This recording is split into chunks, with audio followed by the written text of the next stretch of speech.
Muhuri project বাংলাদেশের ফেনী জেলার সোনাগাজী উপজেলায় অবস্থিত। ফেনী থেকে মুহুরী প্রজেক্টের দূরত্ব প্রায় ৩০ কিলোমিটার। চট্টগ্রাম জেলার মীরসরাই উপজেলা থেকে মুহুরী প্রজেক্টের দূরত্ব ২৯ কিলোমিটার। মুহুরী প্রজেক্টের কিছু অংশ চট্টগ্রাম জেলার মীরসরাই উপজেলার মধ্যে পড়েছে। মুহুরী প্রজেক্ট ১৯৭৭-৭৮ অর্থবছরে নির্মাণ কাজ শুরু হয়। ১৯৮৫-৮৬ অর্থবছরে নির্মাণ কাজ শেষ হয়। মুহুরী প্রজেক্টের সুফল হিসেবে ২০,১৯৪ হেক্টর এলাকা সরাসরি সেচ সুবিধার মধ্যে আসে। মুহুরী সেচ প্রকল্প ঘিরে গড়ে উঠেছে বিনোদন ও পিকনিক স্পট।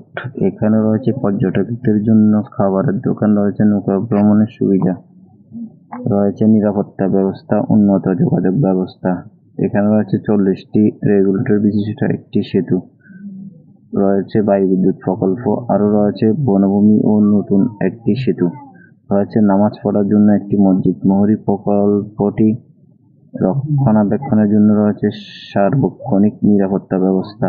মুহুরী প্রজেক্ট এলাকায় ৬,০০০ একর জমিতে বছরে প্রায় ৫০,০০০ টন মাছ উৎপাদন হয়, যার বাজার মূল্য ১০০ কোটি টাকার উপরে।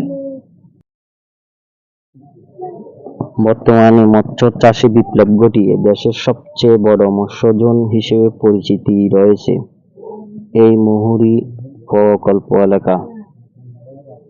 এখানে অনেক নামি-দামি প্রতিষ্ঠান বাণিজ্যিকভাবে মৎস্য প্রকল্প গড়ে তুলেছে। Bashundhara group, Meridian group, Clifton group, Abul Khair company, Meher group of company, সততা ফিডস প্রকল্প সহ আরও ৩,০০০ মৎস্য প্রকল্প রয়েছে মুহুরী প্রজেক্ট এলাকাটিতে।